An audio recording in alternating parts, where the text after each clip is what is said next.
हाँ जी मयंक भाई। जी प्रभु। प्रभु जी, इसमें जैसे मान्यताएं सारी अब गिर जाएंगी, तो प्रभु जी व्यक्तित्व भी मिट जाएगा यहाँ पे मान्यताओं के साथ साथ। और प्रभु जी फिर बराबर। सारी मान्यताएं गिरने से फिर हम शून्य को शून्य में आएंगे प्रभु जी, फिर वही शून्य से पूर्णता प्रकट होती है प्रभु जी। हाँ एग्जैक्टली। देखो थियरी वाइज बराबर है। भीतर अनुभूति होनी चाहिए और अनुभूति के साथ में वो वर्तन में आना चाहिए। यानी आपका बिहेवियर कैसा है, आपका आचरण कैसा है, वो आना चाहिए।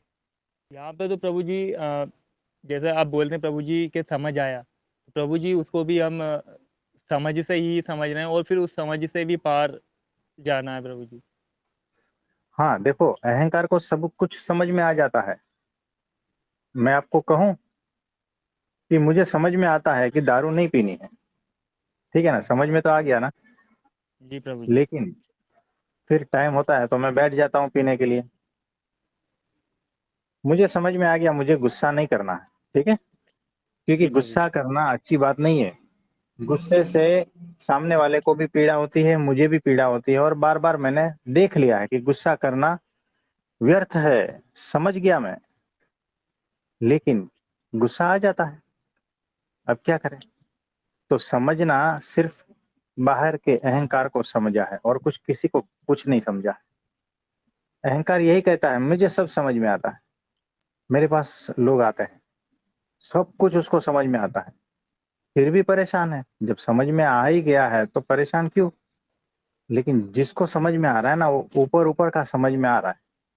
अब समझो, यानी कैसा है, भीतर के राक्षस को समझ में नहीं आ रहा है, बाहर जो चौकीदार बैठा है ना उसको समझ में आ रहा वापस एक बार दोहराओ गुरुजी। है। देखो कैसा है, भीतर एक बड़ा राक्षस बैठा है जो बहुत सारी मस्ती करता है, बहुत सारा उथल पुथल करता है, बहुत सारा पाप करता है, अनिष्ट करता है।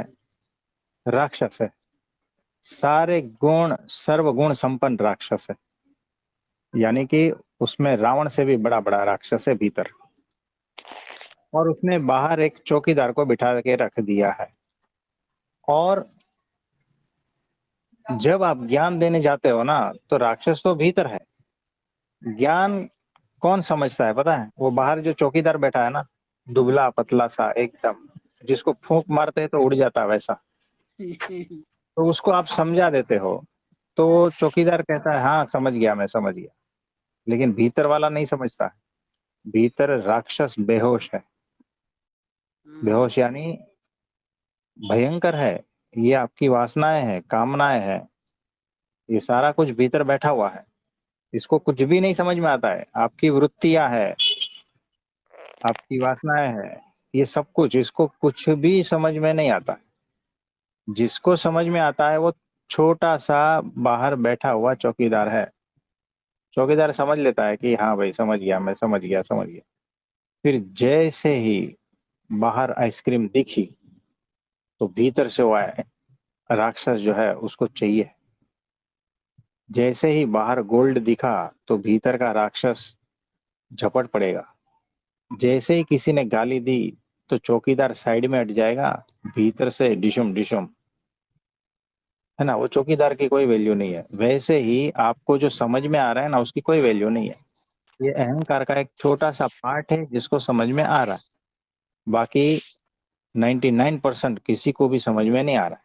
इसीलिए ये सारा खेल चल रहा है ना। तो जिसको समझ में आ रहा है वो तो एक छोटा सा बिंदु है आपके भीतर, जिसको समझ में जिसको सारा ज्ञान है, सारी पृथ्वी का ज्ञान है, सब ज्ञान है, जिसको बड़े बड़े आप आप भी नहीं पहचानते ना। मैंने कभी नाम नहीं सुने ऐसे बड़े बड़े महात्माओं के और विचारकों के, चिंतकों के ऐसे नाम लेके आता मैंने इसको पढ़ लिया, मैंने उसका ज्ञान ले लिया, मैंने उसका ज्ञान ले लिया। हे कृष्ण मूर्ति और वो और कहाँ कहाँ कैसे कैसे हमने तो सुने भी नहीं, ऐसे नाम लेके आता है हमारे पास।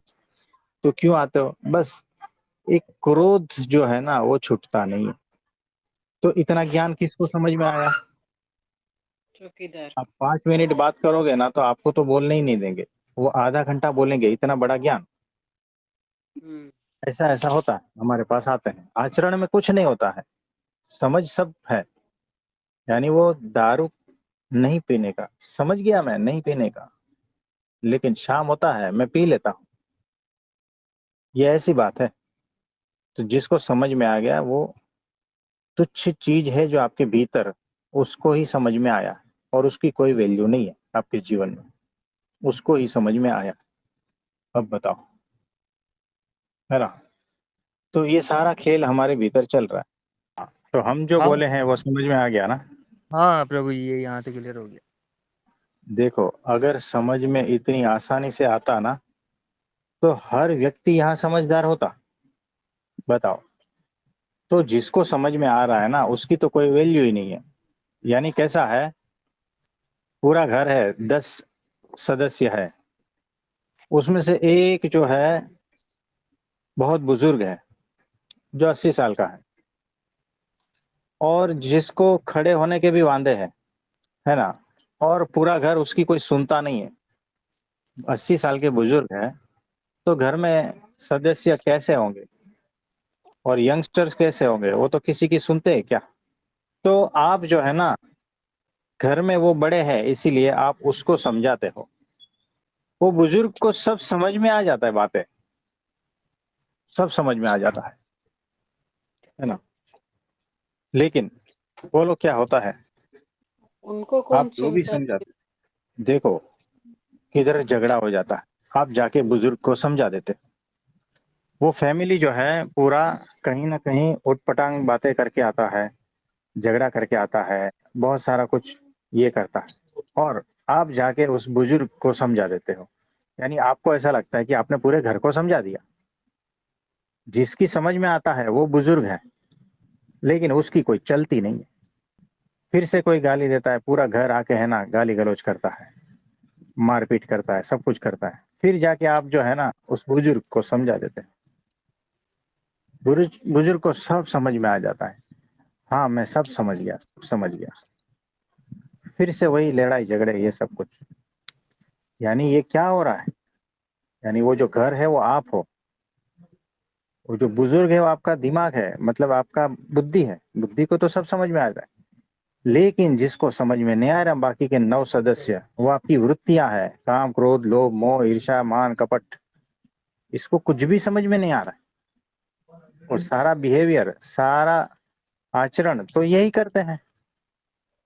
आचरण थोड़ी समझदारी पूर्वक होता है, आचरण तो वृत्तियों के द्वारा होता है, वासनाओं के द्वारा होता है, कामनाओं के द्वारा प्रेरित वही आचरण होता है आपका। तो ये बात है। तो जब मैं कहता हूँ सब समझ गए, तो आप एनलाइटन हो ही जाने चाहिए थे जब समझ गए तो। फिर तकलीफ क्यों है, फिर दुख क्यों है, फिर रोना धोना क्यों है? जब समझ में ही आ गया है सब कुछ, फिर ये भीतर से गुस्सा क्यों निकल रहा है? फिर कुछ किसी ने कुछ बोल दिया है तो लड़ाई झगड़ा क्यों करते हो? जब समझ में ही आ गया है तो। यानी कि समझ में कुछ भी नहीं आया है। सत्संग करते रहो करते रहो करते रहो, तब जाके धीरे धीरे धीरे कुछ समझ में आता है। तो ऐसा है। तो आज के लिए इतना ठीक है। जी प्रभु जी। प्रभु जी, ये जो हाँ। समझ वाली बात आपने कही, तो इसका तो एग्जाम्पल आज सुबह ही सेट हो गया था प्रभु जी, कि हम सब कितना ही समझ पा रहे हैं। क्योंकि सुबह आपने एक बात कही थी समझाते हुए कि किसी का अच्छा होता है, तो उसमें भी हमें परेशानी होती है, वो भी हम नहीं देख पाते हैं। और उसके थोड़ी ही देर बाद आपने गुगली फेंकी शशि भाई जी के नाम की, सब फंस गए उस गुगली में। सबका रिएक्शन इमीडिएट निकल के आया, कुछ सेकंड भी नहीं हुए थे आपको वो बात कहे हुए, यानी हमने उस बात को ठीक तरीके से पकड़ा ही नहीं था। अगर पकड़ा होता तो आपने जो शशि भाई जी के नाम से बात कही, तो सब शांति से सुनते थे और खुशी से ले जाते थे उस बात को। पर रिएक्शन इमीडिएटली हमारे व्यवहार में से निकला। तो यहीं पे समझ आ जाता है कि हम लोगों को एक्चुअली में कितना ही समझ आ पा रहा है। हाँ जी।